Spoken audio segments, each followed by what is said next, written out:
चलो देखो, हम लोग पढ़ने जा रहे हैं न्यूटन का सेकंड लॉ ऑफ मोशन, है ना। हम लोग स्टेटमेंट पढ़ेंगे और फिर वो बोलना क्या चाह रहा है उसको समझेंगे। भाई जो लोग वीडियो देख रहे हैं उन लोग पहले फर्स्ट पार्ट का वीडियो देख लेना, न्यूटन का फर्स्ट पार्ट का।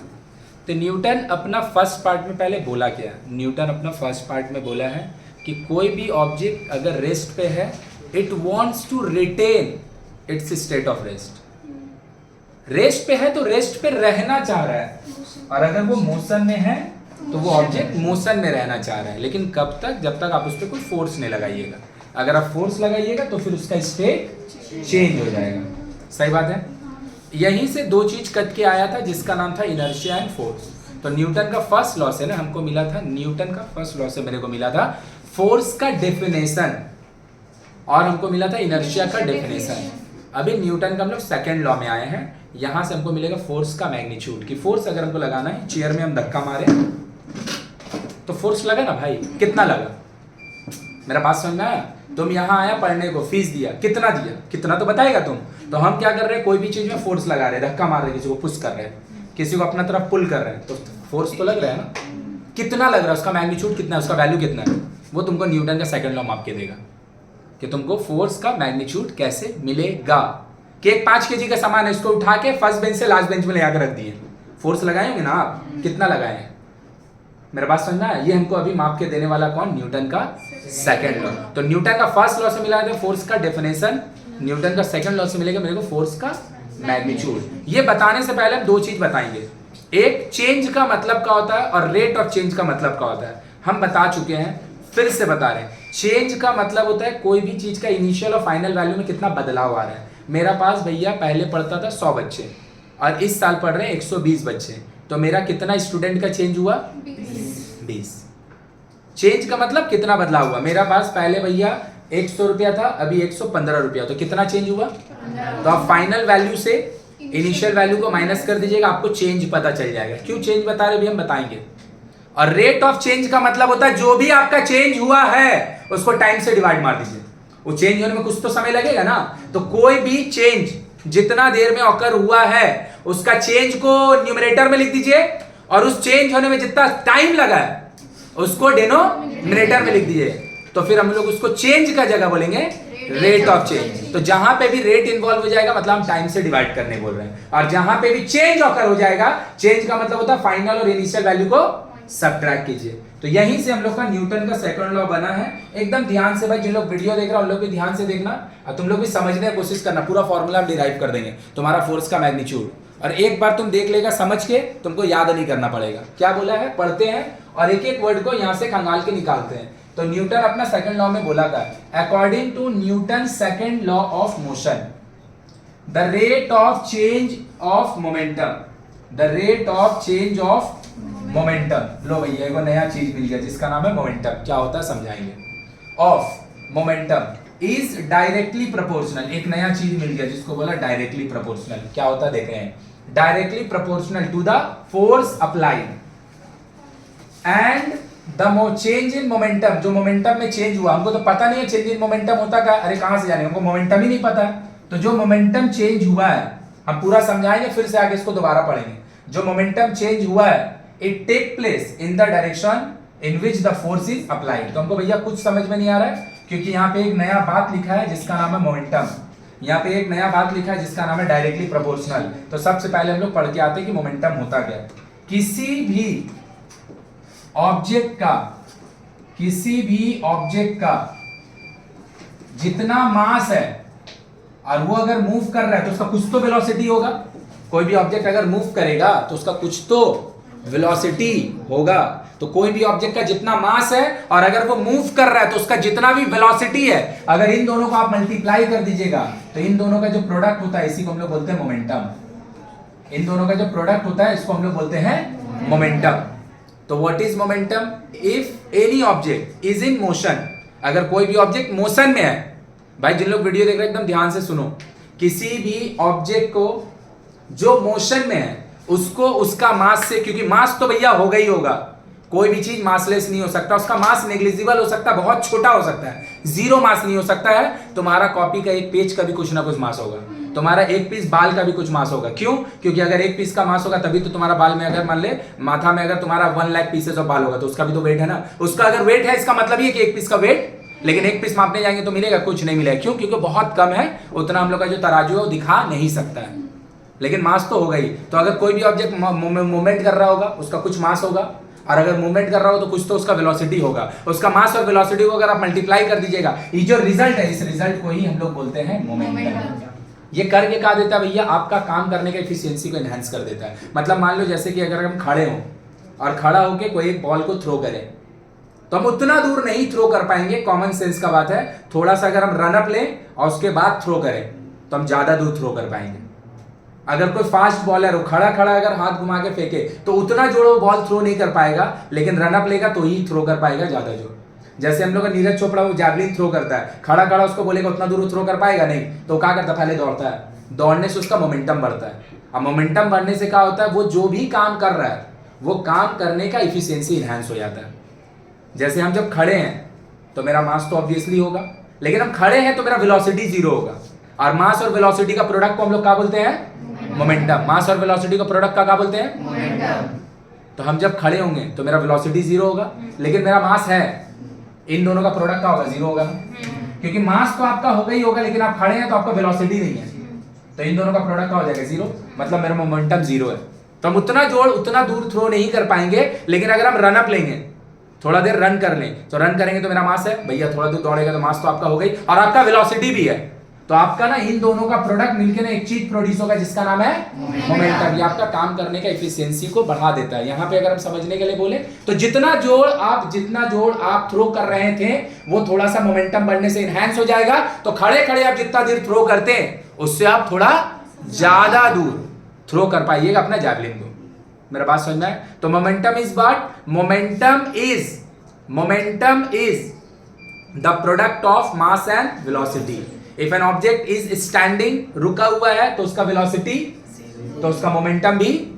लेकिन अगर वो दौड़ रहा होगा तो उसका कुछ ना कुछ मोमेंटम होगा, और मोमेंटम अगर होगा तो उसका थोड़ा सा कैपेसिटी और इफिशियंसी को एनहांस कर देगा वो जो भी काम कर रहा होगा, उसका एनर्जी को बढ़ा देगा वो जो भी काम कर रहा होगा। जैसे हमको लॉन्ग जंप लेना रहता है, स्कूल में स्पोर्ट्स होता है, तो तुम खड़ा खड़ा लॉन्ग जंप लेता है, तुम पहले दौड़ता है।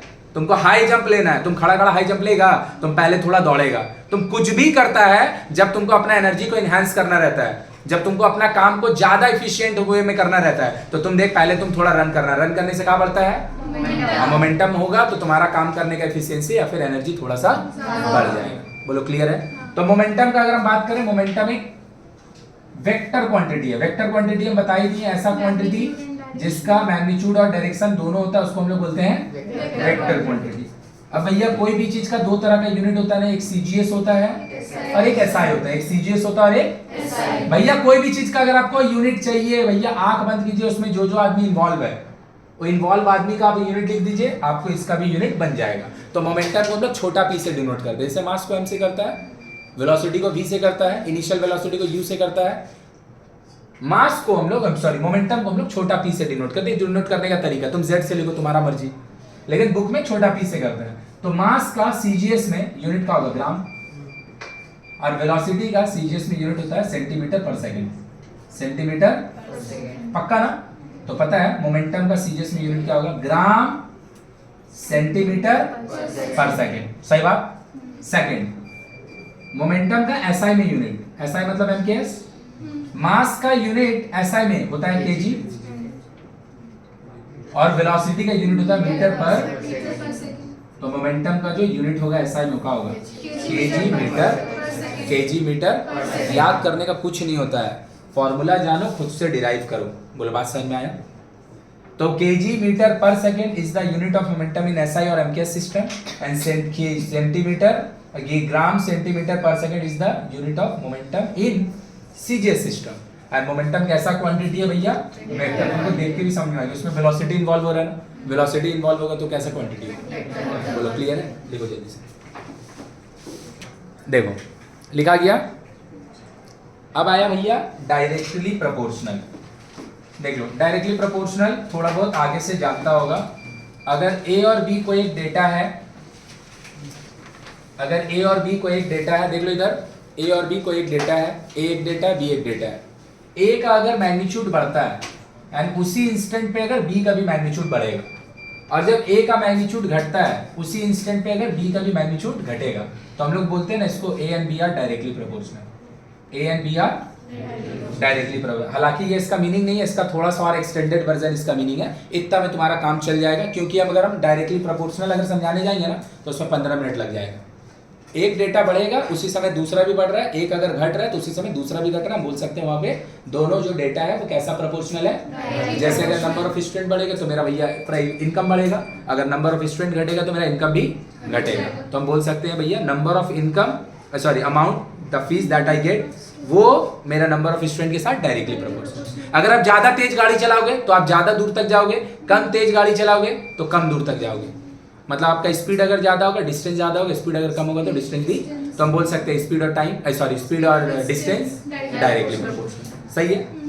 बस खाली एक बात बोलेंगे फिर से, वही बात हम फिर से बोल रहे हैं कि अगर हम इसके अंदर चल गए ना तो फिर बहुत टाइम लग जाएगा। डायरेक्टली और इनवर्सली प्रोपोर्शनल समझना बहुत अच्छा चीज है, क्योंकि जो बात हम बोले हैं डायरेक्टली प्रोपोर्शनल के लिए that is only 1% of the बात जो इसके अंदर है।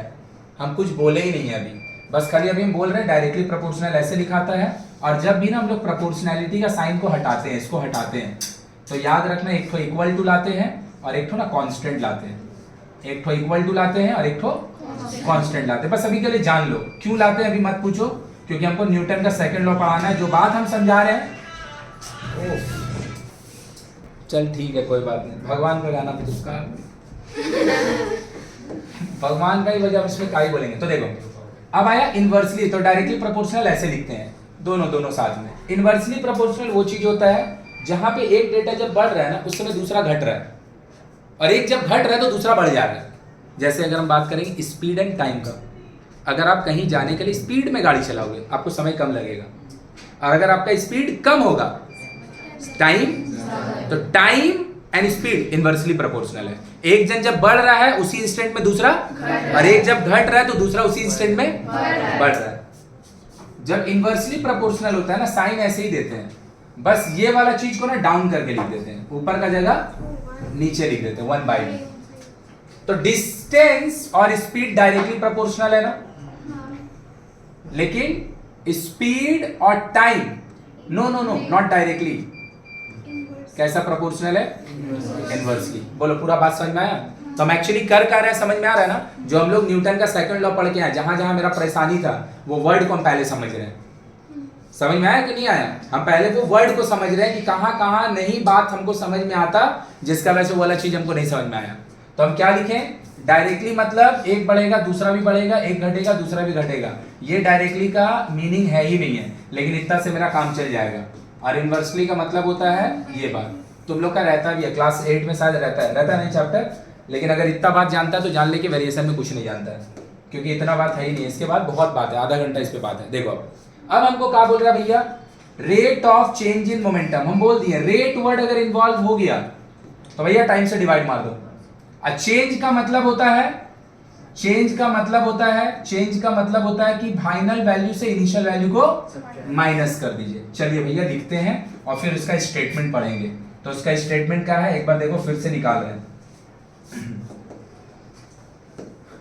क्या लिखा है देख लेगा ध्यान से। Rate of change in momentum, यही लिखे ना, rate of change in momentum. Rate of change in momentum is directly proportional to the applied force, is directly proportional to the applied force. देख rate of change in momentum, तो हम momentum का change लिख रहे हैं। पहले हम लिखने क्या जा रहा है, ध्यान से लिखना। Let u be the initial, एकदम ध्यान से देखना, initial velocity of a moving body with mass m and after t second the velocity becomes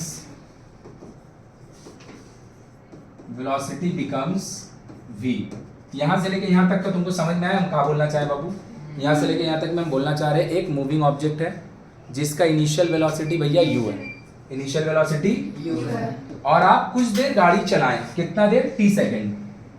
t second गाड़ी चलाने के बाद आपका जो वेलोसिटी है, आपका जो वेलोसिटी हो कितना हो गया, और जिस ऑब्जेक्ट को आप मूव करवा रहे हैं उस ऑब्जेक्ट का मास कितना है, m।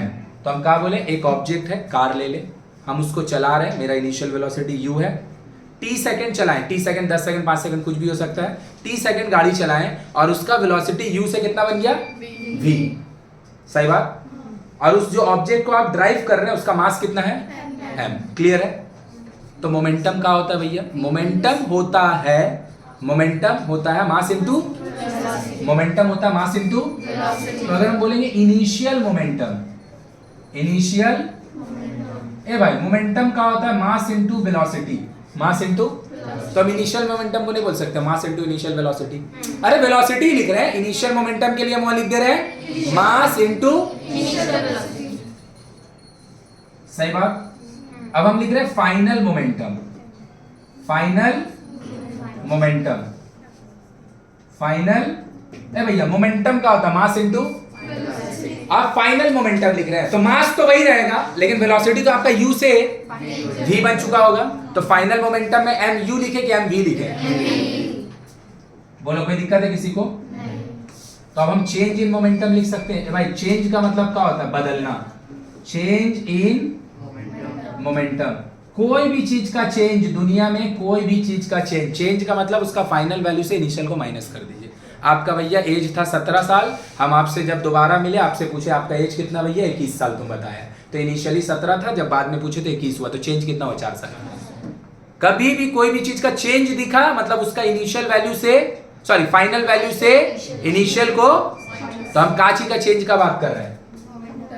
तो अगर हम मोमेंटम का चेंज का बात करेंगे तो यहाँ पे क्या होगा, final momentum minus initial momentum होगा, फाइनल मोमेंटम माइनस इनिशियल, पूरा लिखना तुम लोग, इनिशियल मोमेंटम। बोलो पूरा बात समझ में आया कि ऊपर से किया।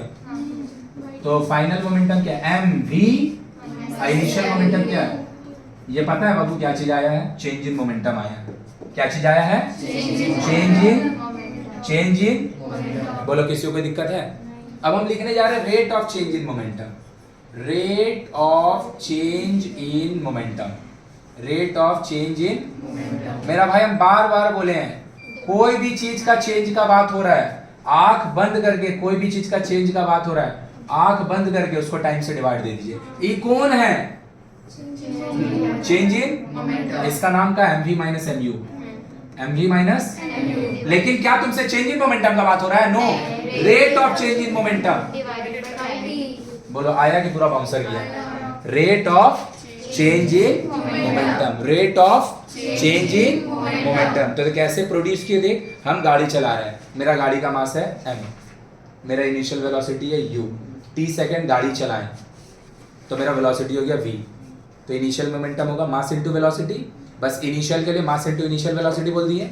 फाइनल मोमेंटम होगा मास इनटू वेलोसिटी, बस मास इनटू फाइनल वेलोसिटी बोल दिए। चेंज इन मोमेंटम का होगा final momentum change in your year, कितना साल का तुम्हारा ईयर का चेंज आया तुम्हारा उम्र में, फाइनली जितना एज है और इनिशियली जितना पूछे थे माइनस कर दो।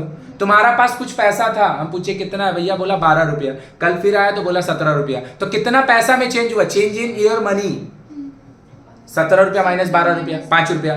तो चेंज वर्ड कभी भी इन्वॉल्व हो गया, जो चीज का चेंज का बात हो रहा है उसका फाइनल वैल्यू से उसका इनिशियल वैल्यू को, और जो भी चीज का चेंज का बात हो रहा है उसके साथ अगर रेट वर्ड इन्वॉल्व हो गया तो उसका चेंज को टाइम से डिवाइड कर दो, उसका चेंज को। बोलो कोई दिक्कत है। अब तू सोच के देख, मेरा गाड़ी चल रहा था, इनिशियल वेलोसिटी था 40 किलोमीटर पर आवर, 5 सेकंड गाड़ी चलाएं हो गया 90 किलोमीटर पर आवर। सही बात, अपने आप हो जाएगा, अपने आप हो जाएगा, वेलोसिटी अपने आप बढ़ जाएगा, तो अपना गाड़ी को एक्सेलरेट करेगा, तो अपना गाड़ी को एक्सेलरेट करेगा, करने के लिए तुमको फोर्स लगाना पड़ेगा। नहीं समझ में मेरा बात, ये रुका हुआ है चेयर, इसको हम धक्का मारे, इसका वेलोसिटी 0 से 5 किलोमीटर पर आवर हो गया, अपने आप हो गया, हम उसके लिए फोर्स लगाएं। कोई गाड़ी का स्पीड है 100 किलोमीटर पर आवर, उसका स्पीड घट के 20 किलोमीटर पर आवर हो गया, अपने आप हो गया। तुम ब्रेक मारा, अब ब्रेक मारने में भी क्या लगाना पड़ता है, मतलब जब भी वेलोसिटी का चेंज होता है वहां पे फोर्स इन्वॉल्व होता है। जब भी वेलोसिटी का चेंज होगा वहां पे फोर्स इन्वॉल्व होगा, बिना फोर्स का वेलोसिटी में चेंज। हाँ, ये फोर्स एक्सेलरेटिंग भी हो सकता है, मतलब वेलोसिटी को बढ़ाने वाला फोर्स भी हो सकता है, वेलोसिटी को घटाने वाला भी हो सकता है, समझ लिया। लेकिन फोर्स तो लगेगा ही। तो इनिशियल वेलोसिटी u था, बन गया कितना, फाइनल वेलोसिटी अपने आप हो जाएगा, उसमें फोर्स लगा होगा। तो हम मान लिए let the force be v, let the force be f, let the force be, मतलब आप जो वेलोसिटी चेंज किए हो उसके लिए आप कितना फोर्स अप्लाई किए हैं, बोलो कोई तकलीफ है। अब हम पढ़ने चलते हैं, देखो एक एक चीज समझ में आएगा। क्या लिखा है, ध्यान से देखिएगा, दिख रहा है क्या, दिख रहा है क्या, the rate of change in momentum. देख मेरा भाई, ये है इनिशियल मोमेंटम, ये है, ये है, ये है, देख इसी का बात कर रहा है वो। Rate of change in momentum, rate of change in of any body is directly proportional to the force. कौन है यहाँ पे, ये है। और चेंज इन मोमेंटम कौन है, चेंज इन, वर्ड सुनो, चेंज इन मोमेंटम वो है, इसका नहीं बात हो रहा है। Rate of change in momentum इसका बात हो रहा है, मतलब पता दो जन किसका बात हो रहा है, rate of change in momentum इसका, और दूसरा बात किसका हो रहा पता है, और हम नहीं बोल रहे हैं, उन लोग बोल रहे हैं। ये दोनों कैसा प्रोपोर्शनल है, ये दोनों कैसा प्रोपोर्शनल है, डायरेक्टली प्रोपोर्शनल है। ये दोनों कैसा प्रोपोर्शनल है, देखो यहाँ पे दो चीज का बात हो रहा है, एक चीज का बात हो रहा है, एक चीज का बात हो रहा है rate of change in momentum, और दूसरा चीज का बात हो रहा है यहाँ पे फोर्स। और ये दोनों कैसा प्रोपोर्शनल है, कैसा प्रोपोर्शनल है, डायरेक्टली प्रोपोर्शनल का ये मतलब होता है ना, आया कि बाउंसर गया। ये बात हम नहीं बोले हैं कि आप बोले हैं, नहीं भाई हम नहीं बोले हैं, मेरा इतना क्षमता नहीं। ये बात न्यूटन का सेकंड लॉ बोला है, according to second law of Newton motion है ना, सेकंड लॉ ऑफ मोशन। ये बात हम नहीं बोले, ये बात कौन बोला है, हम खाली तुमको समझा रहे हैं, बात हम नहीं बोले, ये बात कौन बोला, न्यूटन बोला, हम खाली समझा रहे हैं इसको। तो rate of change in momentum, so this is change in momentum, no no no, this is rate of change in, और ये अपने आप हुआ होगा, इसका लिए फोर्स लगा होगा। तो फोर्स को हम क्या बोले हैं, हम नहीं बोले, न्यूटन भाई साहब बोला ये दोनों कैसा प्रोपोर्शनल होता है, कैसा प्रोपोर्शनल होता है। और अभी एक मिनट आगे बोले, क्यों मत पूछो, क्योंकि अभी वो समझाएंगे तो आधा घंटा और लगेगा, कि जब भी प्रोपोर्शनैलिटी का साइन हम हटाते हैं, एक तो इक्वल टू लाते हैं और एक तो कांस्टेंट लाते हैं, एक तो इक्वल टू लाते हैं और एक तो कांस्टेंट लाते हैं। क्यों लाते हैं इसको अभी हम नहीं बोल रहे हैं, वो भैया पूरा आधा घंटा का डिस्कशन है, इसीलिए हम नहीं बोल रहे हैं। वेयर के इज कांस्टेंट, के क्या चीज है ये। अब हम अगर इसका अपना मन से इसका वैल्यू को 1 मान ले, अपना मन से इसका वैल्यू को 1 मान ले, तो देख तो f इज इक्वल टू क्या बचेगा, mv minus mu by t, दोनों में m कॉमन है, ले लीजिए भैया m common, v minus u by t, v minus u by t।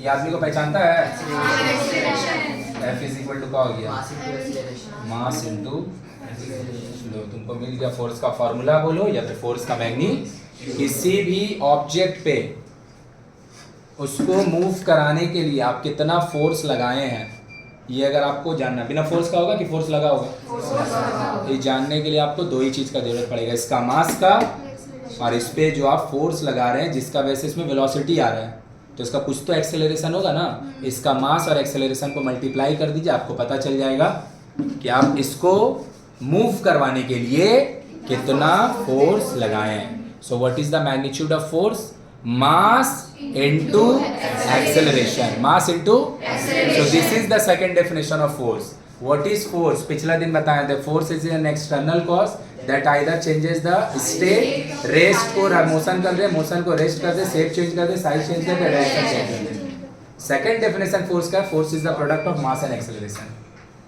Force is the product of. तो पहला लॉ में तुमको देखो तो क्या मिला था, फोर्स का डेफिनेशन ना, देखो दूसरा लॉ में तुमको फोर्स का लिए फॉर्मूला मिला है, फोर्स का फॉर्मूला, फोर्स निकालने का एक फॉर्मूला, फोर्स निकालने का एक मैग्नीट्यूड। तो न्यूटन का सेकंड लॉ से हमको क्या मिलता है, फोर्स का मैग्नीट्यूड। कि फोर्स निकालिएगा कैसे, जो ऑब्जेक्ट दिया है उसका मास से उसका एक्सेलरेशन को मल्टीप्लाई कर दीजिएगा, आपको पता चल जाएगा कि इस ऑब्जेक्ट में आप कितना फोर्स लगाए हैं। आया कि बाउंसर गया? तो देख फिर से पढ़ेंगे ध्यान से, देख जितना बात यहाँ पे था सारा का सारा बात अभी फिर से समझाएंगे, सारा का सारा बात अभी फिर से समझाएंगे, कैसे लिखे हैं क्या किए, पहले इसको थोड़ा सा बड़ा कर ले रहे हैं। क्या बोला है देख लो ध्यान से फिर से, कि किसी भी ऑब्जेक्ट का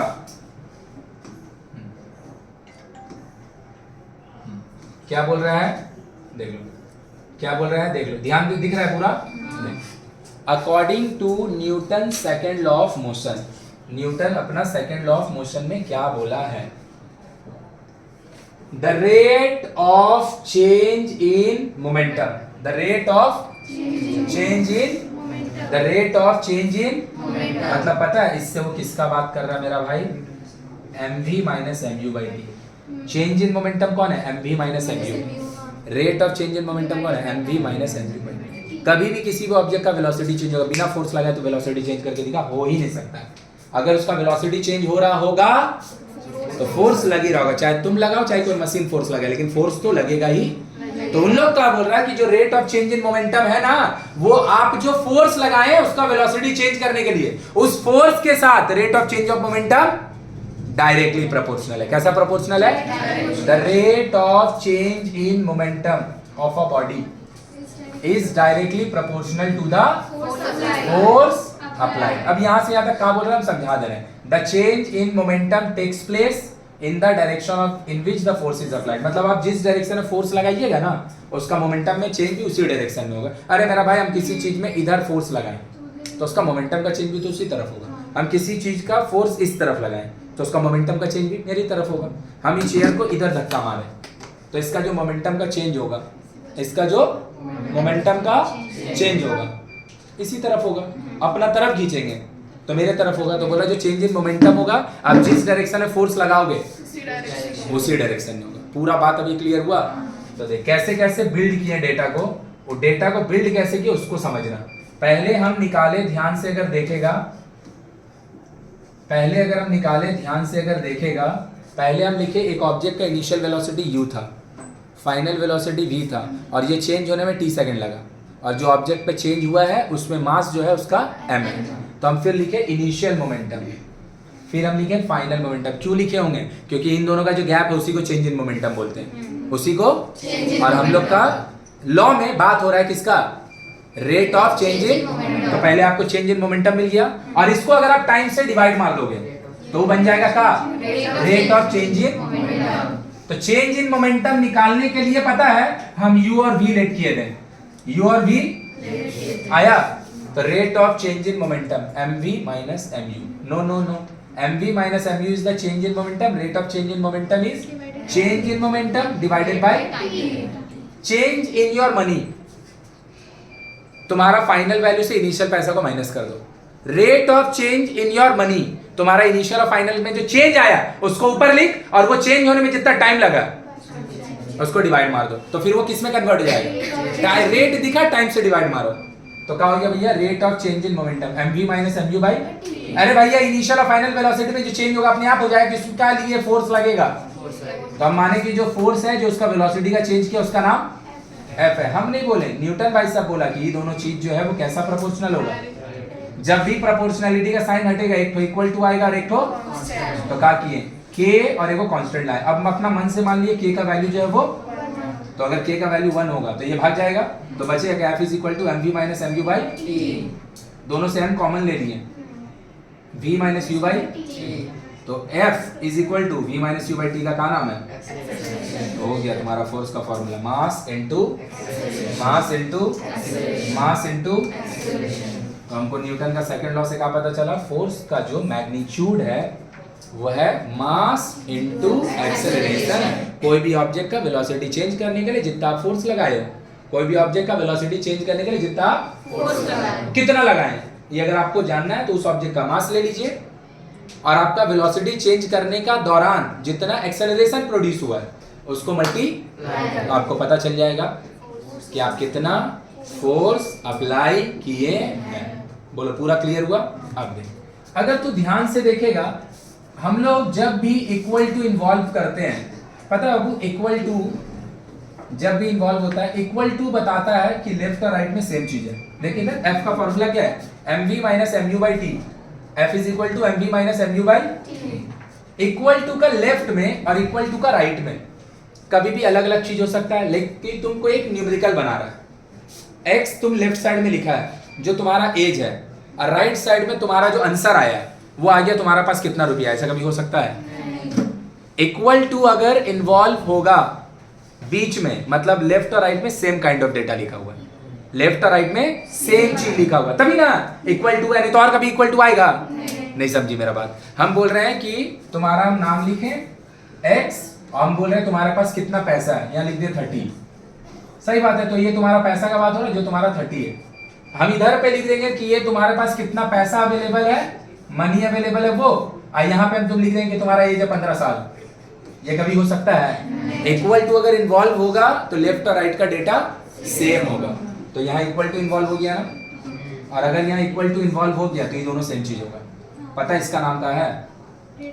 very good, rate of change इन। इसका पता है क्या नाम है? मतलब फोर्स और rate of change of momentum दोनों सेम चीज होता है।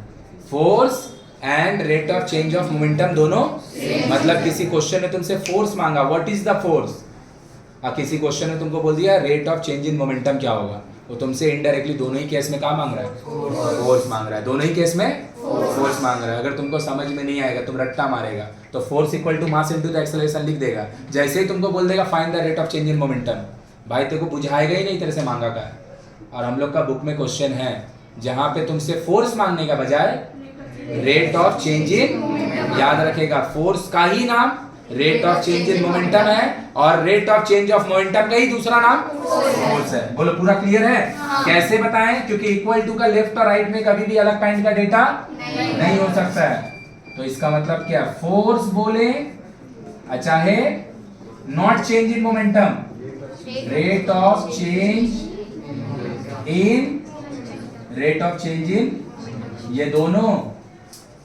दोनों सेम बात है। चेंज इन मोमेंटम कैसे निकालिएगा? फाइनल मोमेंटम से इनिशियल मोमेंटम को माइनस कर दीजिएगा। Rate of change in momentum कैसे निकालिएगा? फाइनल मोमेंटम से इनिशियल मोमेंटम को माइनस करेंगे, और जितना देर में वो चेंज आया उससे टाइम को बोलो पूरा क्लियर हुआ? जो खाली जगह छोड़ा वहां पे यहां से लेके यहां तक लिखो, यहां तक, उसके बाद हम बता रहे थे कि लिखेगा कैसे। पहले यहां से लेके हम यहां तक लिखे हैं, फिर ये पोर्शन यहां तक लिखे हैं, फिर इधर पे एंड किए हैं, तो उल्टा फुल्टा नहीं लिख लेना। ये लिखना फिर ये लिखना। अब हम तो चार्ट तो न्यूमेरिकल बनाएंगे, जल्दी लिखो। देखो ये जो डेरिवेशन है ना, this is the derivation of force. ये एग्जाम में ना 3 मार्क्स का आता है। तो अब ये डेफिनेशन डेरिवेशन दूंगा, 20 मार्क्स का थोड़ी दे देगा रे भाई। देख तो कैसे वो लोग डिराइव किया है, सेम एकदम 100% सेम टू सेम। कि कोई एक बॉडी है जिसका इनिशियल वेलोसिटी u है, मास m है, देख लो। Let a force F to be applied on a body of mass m for a time t, due to which its velocity changes from u to v। समझ आया? Initial momentum mu, final momentum mv, change in momentum in t second. देख तो change in momentum in t second, देखो rate word use नहीं किया ना, इसीलिए देख चेंज लिखा है mv माइनस mu। अब देख यहाँ पे क्या लिखा, rate of change in mv minus mu by t, बस वो m कॉमन ले लिया है। और ये वाला जो चीज है ये पूरा वो किसके साथ? फोर्स के साथ कैसा प्रोपोर्शनल है? डायरेक्टली। बस उन लोग का किया है ना, ये वाला बात को प्रोपोर्शनल वाला बात लिखा नहीं है, m into v minus u by t लिखा है, और इसको डायरेक्ट किससे इक्वेट कर दिया? फोर्स से। तो देख लो तुम्हारा क्या हो गया, rate of change in momentum is mass m, और ये वाला चीज को क्या लिख दिया वो। तो हम लोग में और उन लोग में क्या दिक्कत है? हम लोग मतलब जो हम लिखे हैं, उन लोग मतलब जो उन लोग बुक में लिख के दिया। हम लोग उन लोग में बस इतना ही अंतर है, वो डायरेक्टली प्रोपोर्शनल का जो यूटिलाइजेशन है ना, यहाँ के बाद ये जो लिखे है ना, ये वाला यूटिलाइजेशन नहीं किया है, वो डायरेक्ट क्या किया है, ये वाला बात को ना फोर्स से ना इक्वल लिख दिया है, जो कि हम इक्वल लिखे नहीं है। हम पहले डायरेक्टली प्रोपोर्शनल लिखे हैं, प्रोपोर्शनैलिटी हटेगा तो एक इक्वल टू आएगा, एक तो कांस्टेंट आएगा, और वो कांस्टेंट को हम के अपना मन से मान लिए हैं, तब जाके इधर पहुंचे हैं। वो क्या किया, यहां के बाद इसको डायरेक्ट लिख दिया है, जो कि गलत नहीं है, सही है, बिकॉज पता है तुमको डायरेक्टली प्रोपोर्शनल उतना अच्छा से पता नहीं है, और दूसरा तुमको पता नहीं है कि इक्वल टू और के आता क्यों है, तुमको ये पता नहीं है कि के को हम 1 लेते क्यों है, इसीलिए क्या किया, वो डायरेक्ट लिख दिया। बोलो पूरा क्लियर है, किसी को दिक्कत नहीं है। तो न्यूटन का सेकंड लॉ से क्या मिलेगा, न्यूटन का सेकंड लॉ से क्या मिलेगा, फोर्स का मैग्नीट्यूड। ये वाला बात लिखे है क्या, नहीं लिखे, चलो कोई बात नहीं। अब देखो फोर्स का हम लोग भैया यूनिट निकालने जा रहे हैं, फोर्स का क्या निकालने जा रहे हैं, ए मेरा भाई, हम कभी भी बोले कोई भी चीज का यूनिट चाहिए ना भाई, बुद्धि लगाने का जरूरत ही नहीं है, उसमें जो इन्वॉल्व है उसका यूनिट लिख दो, उसमें जो इन्वॉल्व है उसका पूरा का यूनिट आ जाएगा। फोर्स एफ, मास का यूनिट होता है ग्राम, एक्सेलरेशन का यूनिट होता है सेंटीमीटर पर सेकंड स्क्वायर, हो गया ग्राम सेंटीमीटर पर सेकंड स्क्वायर, यही भैया किसका यूनिट है, फोर्स का। कैसा यूनिट है, ये पूरा बात को एक बार में, ये पूरा बात को एक बार में हम लोग डाइन बोलते हैं, ये पूरा बात को एक बार में हम लोग, मतलब इफ आई से 2 ग्राम सेंटीमीटर पर सेकंड स्क्वायर, हम नहीं लिखे, हम उसको 2 डाइन बोल देंगे, हम उसको 2 डाइन बोल देंगे। तो इन दोनों में अंतर क्या है, ये उसका यूनिट है जो फॉर्मूला से डिराइव हुआ है, और ये इतना बड़ा कहानी को हम लोग एक शॉर्ट में डाइन बोलते हैं। बोलो क्लियर है। अब आएगा एसआई, एसआई एफ, एसआई मतलब एमकेएस, एफ मास के लिए लिखते हैं केजी और metre per second square, metre, इसी का दूसरा नाम है न्यूटन, इसी का दूसरा नाम है, मतलब एक्चुअली फोर्स का जो एसआई यूनिट है, कभी याद नहीं कर, याद करने को चीज ही नहीं, याद तुम कर रहा मतलब तुमको कुछ समझ में नहीं आ रहा है। m इंटू ए होता है, m का यूनिट होता है एसआई में केजी, और एक्सेलरेशन का होता है मीटर पर सेकंड स्क्वायर, तो KG metre per second square, ये पूरा कहानी को एक बार में न्यूटन बोलते हैं। तो newton is what, newton is actually KG metre per second square, and it is the SI unit और एमकेएस यूनिट ऑफ फोर्स। बोलो क्लियर है, अच्छा बात है, अपने बताया तो नाम भी अपने ही देगा, सो कॉमन सेंस का बात है ना। अगर ये लॉ तुम लिखा होता तो उसका नाम अपूर्वा लिख देते हैं ना भाई, अच्छा लगता है सुनने में, हाँ ऑब्वियसली लगता है, कोई भी चीज सुनने में तभी तक अच्छा नहीं लगता जब तक उसमें कान यूज टू नहीं होता। ये वाला तो सुनने में अच्छा लगता है, ये भी तो किसी का नाम ही है ना भाई, तो ये वाला लॉ अगर तुम लिखता तो तुम अपना यूनिट दे देता, लेकिन अभी तो तुम लिखा नहीं है, तो इसको हम लोग क्या लिखे, न्यूटन। बोलो कोई दिक्कत है। अब देख ध्यान से, क्या हम बात नहीं, क्या हम 1 डाइन को 1 ग्राम सेंटीमीटर पर सेकंड स्क्वायर बोल दे तो कोई दिक्कत है, एक ही बात है, तो दोनों को इक्वल टू लिख ही दिए, बस हम क्या कर रहे हैं, यहाँ और यहाँ दोनों जगह 1 लिख दे रहे हैं, यहाँ पे भी 1 लिख दिया और यहाँ दोनों जगह 1 लिख दिए, ये दोनों का प्रोडक्ट क्या होगा, 1 ही होगा। अब बचेगा कौन, ग्राम सेंटीमीटर पर सेकंड स्क्वायर, और यहाँ पे बचेगा कौन, डाइन। तो हम बोल सकते हैं 1 डाइन का जो डेफिनेशन होगा वो क्या होगा, 1 dyne is a force, 1 dyne which when applied on a body, जो कभी किसी बॉडी पे लगेगा, whose mass is 1 gram produces an acceleration of 1 gram centimetre per second square. बोले क्या बोले, कुछ समझ में नहीं आया। अगर कोई एक ऑब्जेक्ट है जिसका मास 1 ग्राम है, सपोज मान लिया इसका मास 1 ग्राम है, और इसमें हम फोर्स लगाए, हमको नहीं पता कितना लगाए, लेकिन ये 1 ग्राम का मास में हमको फोर्स लगाने का वजह से इसमें जो एक्सेलरेशन प्रोड्यूस हुआ है वो 1 ग्राम सेंटीमीटर पर सेकंड स्क्वायर का प्रोड्यूस हो गया। कितना एक्सेलरेशन प्रोड्यूस हुआ है, 1 सेंटीमीटर, नॉट ग्राम, 1 सेंटीमीटर पर सेकंड स्क्वायर। ये कितना ग्राम का है, 1 ग्राम का। इसमें आप फोर्स लगाए हैं जिसका वजह से इसमें एक्सेलरेशन प्रोड्यूस हुआ। कितना एक्सेलरेशन प्रोड्यूस हुआ, 1 सेंटीमीटर पर सेकंड स्क्वायर। कुछ तो फोर्स लगाए होंगे, तो आप कितना फोर्स लगाए, 1 डाइन फोर्स लगाए होंगे। कितना लगाए होंगे, तो 1 dyne is a force which when applied on a body of mass 1 gram produces an acceleration of 1 centimeter per second square। तो मेरा भाई इसको हम लोग डिफाइन नहीं कर सकते यहाँ से, न्यूटन। ए भाई जो न्यूटन है वही कौन है, KG metre per second square. ये दोनों सेम चीज है ना, बस हम क्या कर रहे हैं, दोनों सेम है तो बीच में इक्वल टू दे दिए, और यहाँ 1 लिख दिए। कोई दिक्कत है, 1 into 1 1, इधर भी 1, तो कुछ अलग चीज तो लिखे नहीं है। तो what is 1 Newton? 1 Newton is a force which when applied on a body of mass 1 kg produces an acceleration of 1 meter। Hindi में सीधा सीधी बात बोले तो अगर भैया कोई ऑब्जेक्ट का मास 1 kg होगा और तुम उसमें फोर्स लगाए, वो फोर्स लगाने का वजह से उसमें 1 मीटर पर सेकंड स्क्वायर का एक्सेलरेशन प्रोड्यूस हो गया, एक्सेलरेशन जनरेट हो गया। तो भैया आप जो फोर्स लगाए होंगे वो 1 न्यूटन होगा। आप जो फोर्स लगाए होंगे वो कितना होगा? 1 न्यूटन। तो देख ले मेरा भाई क्या लिखा है, 1 न्यूटन। क्या बोले हम? 1 न्यूटन इज अ फोर्स ना, देख लो 1 Newton is a force which acts, हम बोल रहे हैं विच व्हेन अप्लाइड, एक ही बात है, which acts on a body of mass 1 kg produces an acceleration of 1 metre. वो जो तुम पर सेंटीमीटर स्क्वायर लिख रहा है ना, इंडेक्सेस जब हम सिखाएंगे तो बताएंगे, वही चीज -2 हो जाता है। 1 dyne is a force which act, हम बोल रहे हैं विच ऑन अप्लाइड, एक ही बात है, अप्लाई करो एक्ट करो एक ही बात है।